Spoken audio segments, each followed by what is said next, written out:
how's it going? I'm Marlena. Thanks for wandering by. Welcome or welcome back to Decan Walk 2023. This is the series where we've been following the zodiacal wheel of the year, and we have been looking at each zodiac sign as we pass through it.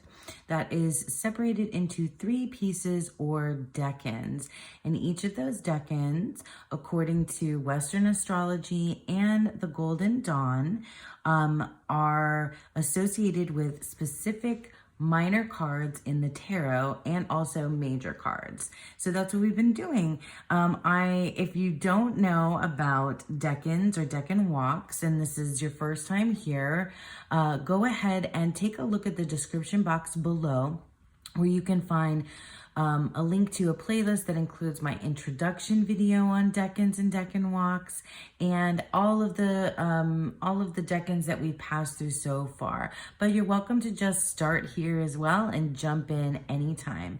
If you'd like to join us for more conversation and discussion around the decans or decan walk, then you can join us at my friend Dawn Michelle's Facebook group that's called Boho Tarot, for more fun and conversation and engagement there. Alrighty, so let's go ahead and get into the current deck, Virgo 2, and it is, let's take a look at our card. So this is from the Divine Decan Tarot, which was kindly sent to me by Reese Marin. I'll have the links to this deck as well as all the different decks and books and resources, plus some free stuff in there in the description box below. So make sure to check that out. Alrighty, so here we are in Virgo 2. And this decan is Venus in Virgo. So we'll take a look at our card. We have Venus in Virgo, and underneath it says mutable earth. So Virgo, the zodiac sign of Virgo, is an earth sign. It's associated with the element of earth, and it's mutable. Mutable means that Virgo season, or Virgo, the sign of Virgo, is mutable. It happens at the end of the summer time, at least here in the northern hemisphere anyway. So mutable means that this sign is a transitory type sign. It is changeable. It can move and flow, because it's kind of taking us from one season into the next. Okay, and so then it's the second decan of Virgo, like I said, and this decan runs from September 2nd through September 11th. And our minor card in the tarot, as I'm holding it up so you know what it is. The minor card that it's associated with is the 9 of Pentacles. So we're in Pentacles because it's an earth suit that matches with our earth sign of Virgo. And yeah, the 9 of Pentacles. So this is the Hermetic title down here. So the 9 of Pentacles is also known as the Lord of Material Gain. Alrighty, so that's our RWS depiction here with our woman in the garden and her falcon, her hooded falcon there.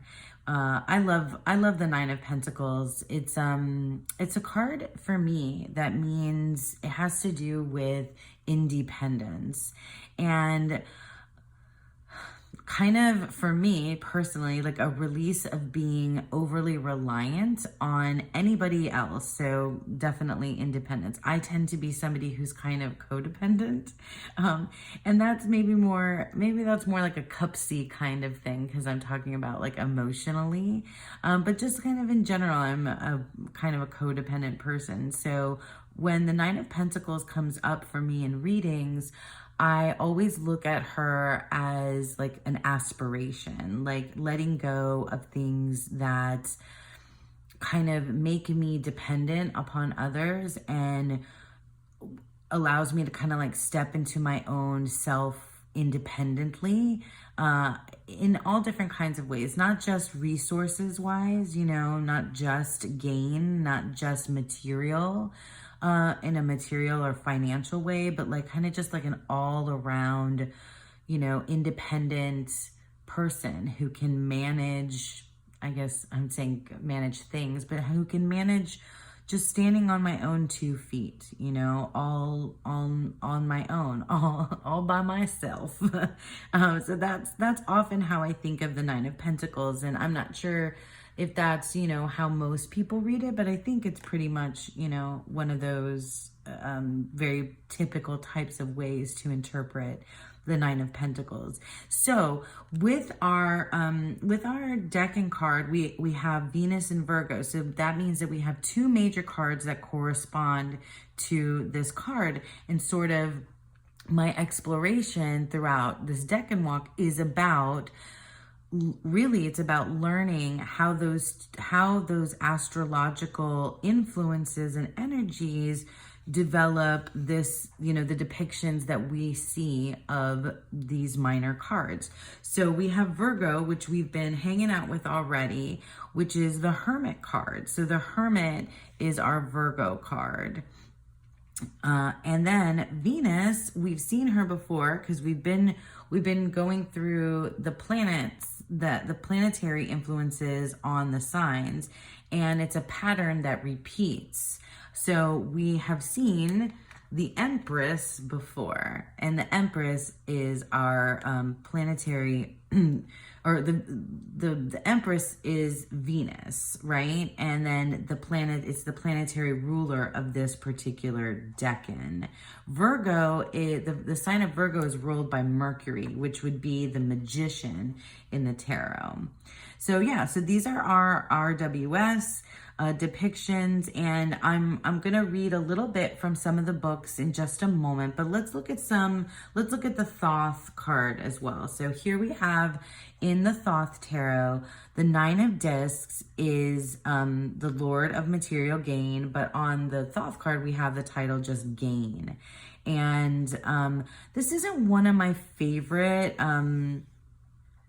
images in the Thoth tarot. I feel I prefer the RWS depiction over the Thoth one, but I know that there's lots of symbolism in here as well.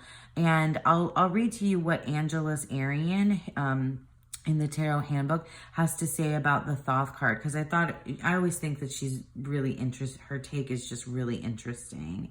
And then our Hermit card in the Thoth tarot, which is it's so hard. I love the Hermit card, but I love the RWS Hermit, but I just absolutely adore this Hermit card with the Cerberus. It's just so good. And then our Empress card from the Thoth tarot. And as I always like to point out about the Thoth, what you can see, I'm not sure if this one is a great, let me move this so we can just kind of focus on Thoth for a second. What I like to look for is the merger of colors from the Thoth tarot, and you can see how these colors, so these like lighter pastel colors kind of came into the middle here, and then the darker colors from the Hermit kind of wrap around here in the background of the Nine of Discs. I just, you know, I mean, color symbolism, I'm not like super well versed in color symbolism, although I have some associations, but I just really like to take a look at how they've merged, because that's a, you know, like I said, a big part of what I'm doing in this exploration of the decans is figuring out how these two guys, how these two create this one, you know, how they come together, how they merge to create this. Let's take a look at, oh yeah, let me show you my astrological cards. So this is from, these cards are from the Star Codes Astro Oracle, and we've looked at Virgo already in our last decan, which was the first decan of Virgo, where I spent more time talking about the sign of Virgo itself. So you should check that out if you want to kind of spend, you know, a little bit more time thinking about Virgo in general. But the word here is digest. I really like the words, the one key word that comes up in the Star Codes Astro Oracle, because it is like expected but unexpected. So digest, when I learned about that the sign of Virgo is associated with the intestines. So every zodiac sign is also corresponds to a body part, which I think is pretty cool. I haven't really investigated that all that much, but digest really just, I don't know. I just find it a really good word for like that, the process of breaking things down and taking in what you need and letting go of things that you don't, which I think is really cool about Virgo. And it makes me think of the Hermit as well too. And then here we have a depiction for Venus. And Venus, I think, is one of the planets that's easy for a lot of us to wrap our heads around. That energy, you know, of love and passion. Beloved is the word here on Venus, and it's these beautiful flowers. I don't know all of them. I think that's a peony. But anyway, pink, and it's gorgeous. So these are our astrology cards that go with our Decan. Let's take a look at another deck real quick. Which I've been using. This is an indie deck called the 8th House Tarot, and it's I like it because it has the Decan, all the astrological correspondences right on the card. So we looked at our Virgo card last time, and this one I thought was really interesting because it has you know, the moth and the cocoon or butterfly cocoon kind of symbolism here, which is often we see more on the death card, but I think it's really neat to have it on the Hermit as well, with that idea, you know, that goes along with the Hermit as being introspective and internal. And I think it's cool to juxtapose, you know, the Empress with that, because the Empress feels very much an external, outward type of energy, right? Where it's create everything out in the world, you know, very Mother Earth feeling. But it's also love. And I mean, the Empress, you know, the Empress embodies so many different things. I like this depiction with this hand and the flower, the pomegranate, and a gift. So that's the Empress card from the 8th House Tarot. And then we have our Nine of Earth, Nine of Pentacles or discs, Venus and Virgo. So we have our woman, or female presenting figure anyway, in the center, and so, you know, surrounded by these beautiful blooming roses. And that's just a really cool, very spot on, very RWS, I think, you know, depiction here of the Nine of Pentacles. And it, for me, definitely aligns with the way that I think of the Nine of Earth or Nine of Pentacles as a moment to kind of enjoy the fruits of your labor, right? So coming from the Eight of Pentacles, where we put in all that hard work and diligence, and now in the Nine, we are, you know, rewards, right? So we are reaping the rewards. We have, and that's the harvesty kind of feeling that we get here from Virgo, right? We are reaping the rewards of all of our hard work, you know? And I mean, that's pretty simple. It's pretty straightforward in my mind. And it makes sense why this card, why these energies of Venus and Virgo align here in the Nine of Pentacles. Okay, so now let's take a look just really briefly of what some of the books that I've been reading from say about the Nine of Pentacles. So the main book that we've been working with, most of us, is 36 Secrets by Susan Chang. And I really like a lot of what she had to say in this chapter. She calls it Perfection Alone. And one of the things that she says about the Nine of Pentacles is this: welcome to the beautifully curated garden of the little Empress. And I really enjoyed that because, yeah, you can see how these two cards are aligned, right? How we have the little Empress. It's funny too, because I was thinking of, and you'll see in the spread that I've made, I was thinking of, if this is the little Empress, you know, there's got to be a little Hermit here too. And I think perhaps, well, I like to think that there's a little Hermit here too. I think Chang even suggests that the Falcon is kind of standing in for the Hermit. Maybe that's the little Hermit.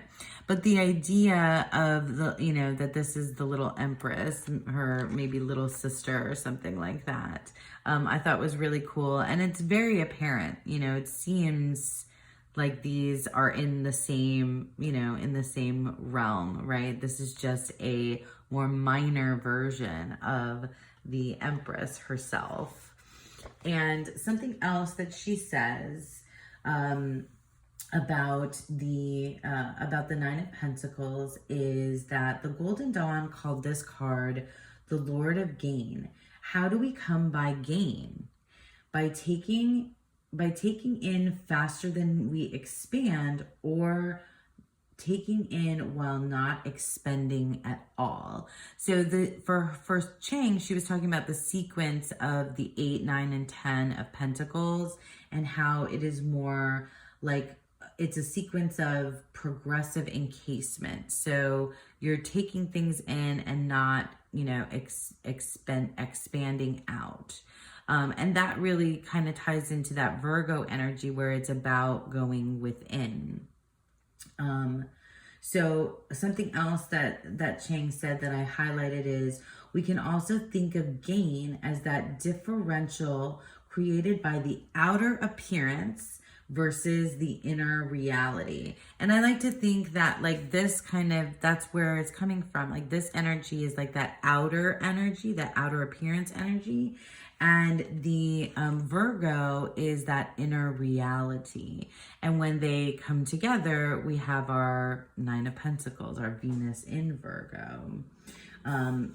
So another thing that she says, and this is where, you know, like I said, my study is about, you know, aligning these two energies and to get this result. So I usually kind of zero in on that specific stuff. And I do think the other things that she talks about, like the sequence, the other cards, and the Agrippa, the Picatrix, there's other things that she brings in. She talks about the Kabbalah, the Tree of Life, and sometimes I've put that in, but mostly I'm really just trying to focus on these two and see where that leads me. So just the astrology, I'm trying to anyway. So she says, when we look at the triptych of the Empress, the Nine of Pentacles, and the Hermit, we can see how the Nine of Pentacles partakes of both her constituent majors. She may look a little bit like the Empress, richly dressed in her lush garden, but she is standing with her hand raised like the Hermit. And as the Hermit intently regards his lamp, she intently regards her bird. In fact, hooded and mercurial as it is, the bird might even stand in for the Hermit. So little Hermit, little Empress. I really like that a lot. She also says, Chang says, we've spoken of the Empress as Venus and the Hermit as Virgo. And while Venus may rule over this decan of Virgo, she is in fall in the sign of Virgo. So that's something else that I wanted to point out to you guys as well. Sign is in its fall, or Venus is in its fall. It's unwelcome in this energy. So it's unwelcome here. So that's an interesting thing to think about, because that doesn't seem like readily apparent here in this depiction, right? Everything seems, you know, fabulous and wonderful. And as well, you know, here, like where you have the gain, you know, as our title on the card. So Chang was kind of trying to suss out what the like shadow side, or like anything sort of more on the negative, comes up in, you know, Venus and Virgo. Corinne Kenner in Tarot and Astrology has a little bit of an explanation about that, because she seems to think that even though Venus is in fall here, that it's not, that it doesn't really matter. So she says, normally planets in fall are like unwelcome visitors, humble, dejected, and at their absolute weakest. Venus, however, is always a benefic planet. So even when she seems to have fallen from grace, she manages to transform her environment into a place of pleasure and contentment. She has tamed the plants that grow there, just as she has tamed a falcon. So we're talking, very much about the RWS depiction. She has tamed the falcon on her gloved hand. She is calm and placid and knows that even in the slumber and solitude of winter, she can commune with the beauty of nature. So I thought that was really interesting how Corinne Kenner spoke to this planet being in fall, in its fall here at its absolute weakest, and yet still come up with this depiction, which seems really mostly positive. So another thing that Chang says, so I'm back here to 36 Secrets. Another thing that Chang says about the Nine of Pentacles is that the Nine of Pentacles draws on the Hermit's self-sufficiency, his independence and comfort in solitude.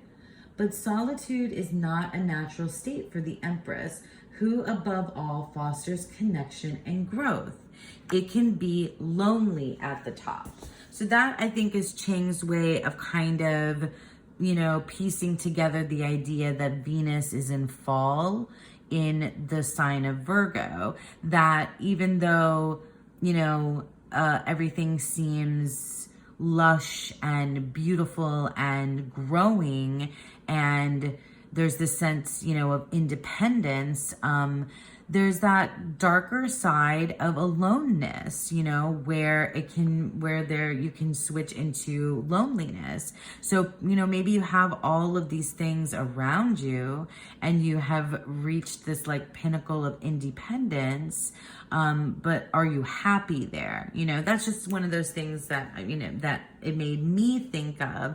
And one of the things that I want to explore in this particular, in this card, in the Nine of Pentacles, and at this time across these 10 days while we're sitting in this Decan. So lastly, I'm going to talk about Angela's Arian from the Tarot Handbook. Angela's Arian focuses on the Thoth Tarot, but I really appreciate what she has to say because it's very much tied directly to the astrological influences on the card. So she talks about the Nine of Discs, and she says, the astrological aspect is Venus in Virgo. Venus is the planet of love, beauty, and creative power. Virgo is the astrological sign associated with balance, order, and organization. The Nine of Discs reminds us that if we follow what has heart and meaning for us, which is the meaning of Venus, and that if we organize and systematize things, which is Virgo, the results are gain, tangible gain, giving one the feeling of having hit the mark or the bullseye, which is represented on this card. So to her, there's a bullseye, and that's what this depiction has to do with. This book goes on to explain like a lot of the other bits of symbolism inside this particular card, and I won't get into that today. I highly recommend it. I showed it before, but it's the Tarot Handbook. She's amazing. So yeah, so we have that. This is good. I guess this is a quick one. I don't know how long I've been talking to you guys now. But yeah, I see it all coming together. And I do think while we have, when we think of Venus and in Virgo, if you don't know that it's in its fall, then you look at, the Nine of Pentacles, you look at the Lord of Material Gain, and you think that this is a very positive card. And that's true. But I think it's valuable to explore the perhaps the shadow or negative side, or even a neutral kind of side here. And for me personally, I like thinking about these bigger ideas of outward appearance and inner reality, and how that kind of comes together. And that is, so that's going to be, that's kind of what came together for me when I developed a spread for myself and for all of us to do during this time period. So my spread that I've created for you guys will be a link to the PDF in the description box below, but I'll also post a picture of it on my Instagram and in the Boho Tarot Facebook group for you to check that out as well. Yeah, so I feel like this is a really nice time. It's time to kind of stand in your own power and think about what that means, on the outside as well as on the inside. And yeah, with the little Empress and the little Hermit. I think of them as like cartoon figures when you say that, when you say little Empress, little Hermit. That's it for this particular decan. Thank you guys so much for sticking around with me. I have gotten so much lovely feedback from folks. I truly appreciate those of you that are leaving me lovely comments, and I read them all. I those of you that leave me comments, send me emails. It's been so wonderful to have you right alongside me for this Decan Walk. So I just, want to say that I appreciate you. Thanks again for sticking around with me. I hope that you all have a beautiful, wonderful second Decan of Virgo and a beautiful, wonderful day. Bye.